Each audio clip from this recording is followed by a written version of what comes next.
Bienvenido a este nuevo bloque de Poder y Dinero aquí en Americano Media, M790, Radio Libre Miami. Estamos charlando con nuestro amigo Hugo H, que como siempre, no sé cómo hace, pero responde no solamente a nuestras preguntas, sino nos genera mucho más interrogantes sobre temas que son vitales, estratégicos para la región. Hugo, estaba respondiendo una pregunta y llegaste al clímax de tu respuesta. Te pido por favor que retomes tu narrativa. No, lo que yo decía es que a caballo de la hipótesis que plantea Fabián, que me parece precisa al extremo, tenés a Luis Ignacio Lula da Silva, presidente electo democráticamente de la novena economía del mundo, de acuerdo a los indicadores formales. Sin embargo, el ciudadano Luis Ignacio Lula da Silva es una persona que tiene condición de reo rematado en segunda instancia. Vale decir, no solo fue condenado por el tribunal que encontrando los elementos necesarios lo condena por acciones reñidas con la ley, sino que el tribunal de alzada confirma esa situación. Y una Corte Suprema designada, tocada por el interés político, de una estructura que lamentablemente está demasiado cerca de lo mismo que estamos describiendo en Nicaragua, en Bolivia, en Venezuela, que es el factor financiero generado por el ilícito, suspende esta situación e indica que la persona condenada en segunda instancia no pierde sus derechos políticos. Ese hecho específico le permite al señor Lula terciar en la elección y ganarla. Hay un artículo, lo recomiendo, magistral, que se publicó en el Wall Street Journal de Mary O'Grady, que plantea este cuestionamiento justamente en esa línea.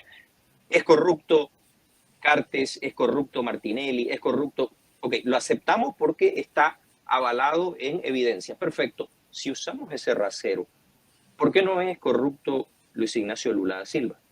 ¿Por qué no se usa la misma situación con respecto a mandos políticos en Argentina, en Colombia, en Venezuela, en la misma Nicaragua, en Honduras, en Guatemala? Y la única explicación, vuelvo a reiterar, es este ciclo pernicioso de una ingenuidad en el ejercicio político que lo único que hace es exacerbar los problemas de los propios Estados Unidos y los proyecta más allá del hemisferio. También hay un Hugo, tema, Hugo, de que si te pones muy estricto en esos temas, posiblemente, por ejemplo, un país como Argentina se quedaría sin dirigencia, porque no es solamente el oficialismo actual. Pero al menos Prácticamente, uno y uno, ¿no? Uno antiamericano y otro proamericano, al menos un claro, 1-1, algo 2-1. tendría que ocurrir ahí, no puede ser. Esto es una cuestión que tuve la oportunidad de dialogar con el liderazgo del Parlamento Europeo hace menos de 24 horas. ¿Cuál es la alternativa? Porque esto nos está afectando a Claro. todos, a todos.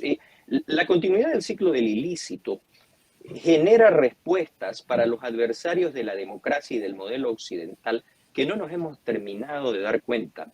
Lo que te planteó el éxito, voy a reiterar esto porque es muy cercano a la Argentina en particular, el éxito de la organización de Evo Morales no es solo la continuidad de un ciclo bonancible de una actividad ilícita que se ha convertido en una usina de generación de recursos financieros para la denominada, entre comillas, izquierda populista latinoamericana. No, esta ecuación le ha permitido resolver el tema logístico financiero al Quds iraní, a los servicios de inteligencia rusos, a buena parte de una estructura cuasi militar que lo único que hace es cambiar el uniforme por trajes de diseñador de una República Popular China que te ofrece a través de su concepción de que la legalidad es algo ajeno, porque es un invento de Occidente a los intereses de la China, y que te permite el lavado y la triangulación de recursos. El resultado, Putin puede evadir de forma efectiva las sanciones que le impone Occidente, puede continuar con la guerra, puede hoy día desarrollar una ofensiva,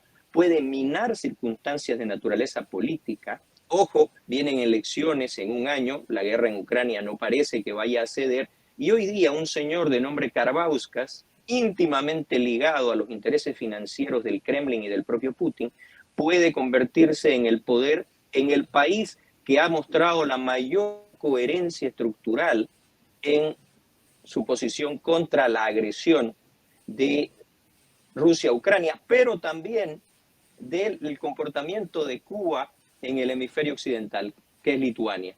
Entonces, tenemos que ser conscientes de esto, porque este fenómeno está planteando una forma de organización que le ha arrojado el guante al Estado westfaliano, a la idea ya no solamente del Estado moderno, sino de los supraestados, incluyendo a la propia Unión Europea. Y lo que observé cuando yo planteaba esto era desconcierto, porque reconocían, y vuelvo a repetir, hablando del liderazgo del Parlamento Europeo, reconocían el fenómeno, pero me parece que por primera vez lo integraban en función a lo que hace que, reitero, Perú al borde de la guerra civil con un Evo Morales que promete marchar sobre Lima, como Mussolini lo hizo sobre Roma, pero que va a la Argentina y plantea al crear a RUNASUR que es hora de destruir las fronteras arficinias de la América en función de una entelequia sobre un indigenismo que hace mucho se ha probado no es real,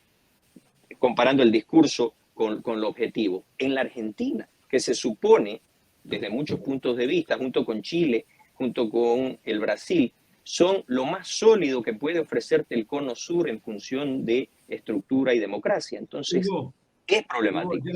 Hugo, ya que llegaste hace un minuto atrás a ese punto sobre Europa, el comentario que hiciste, porque hace un momento en el bloque anterior Fabián hizo justamente la mención, el repaso sobre los fallos sorprendentes de la justicia en Brasil, ¿no?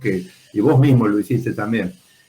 Pregunta, llegando a un nivel de visión así, la visión de Montesquieu, de la división de los tres poderes y demás, que en realidad es lo que básicamente nos manda en el mundo occidental y capitalista hoy en día, ¿necesita un service? ¿Necesita un repensamiento? Porque la justicia, como división de poder independiente, hoy está cumpliendo un papel polémico en varios de los países de la región, ¿no? Yo creo que necesita la asunción plena de que para poder tener chances de sobrevivencia frente al nuevo fenómeno, tiene que integrar todas las capacidades que genera como organización. Si el Estado moderno, democrático, bajo el modelo occidental, no se da cuenta de lo que está pasando, va a terminar siendo rebasado. El ciclo positivo financiero que genera este nuevo modelo, y yo hago una salvedad porque siempre se dice narcoestado, y yo creo que el narcoestado ya ha sido superado.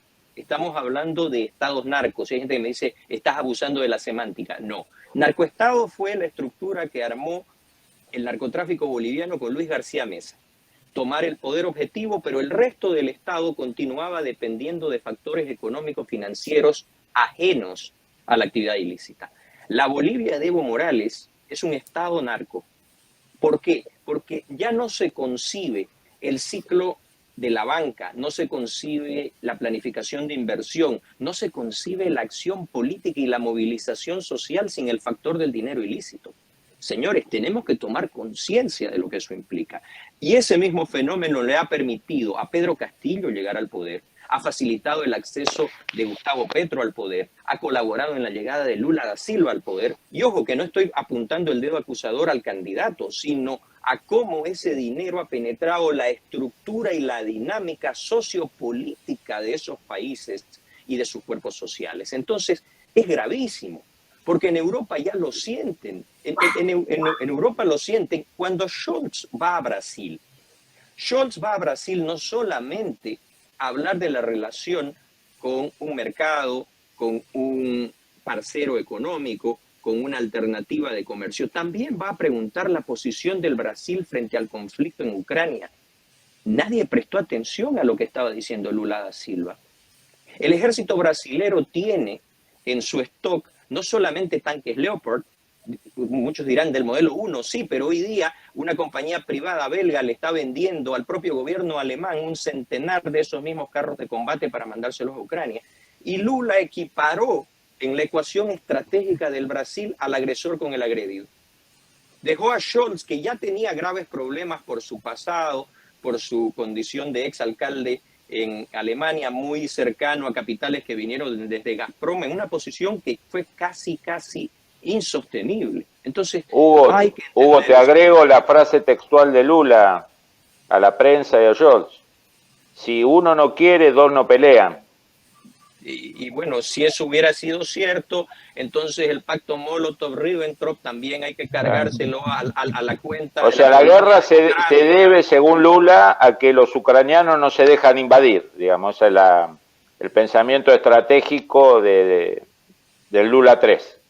Pero, Hugo, podemos abusar de tu generosidad, pedirte unos instantes para ir a una breve pausa, ya volvemos con más Poder y Dinero, ustedes no se vayan. Luego de este ratito estamos con más Hugo Hacha explicándonos cómo está funcionando estratégicamente, geoestratégicamente la región y el mundo. Manteniéndonos dentro del planeta, porque Hugo amplía tanto su visión que pronto vamos. No se vayan, ya volvemos.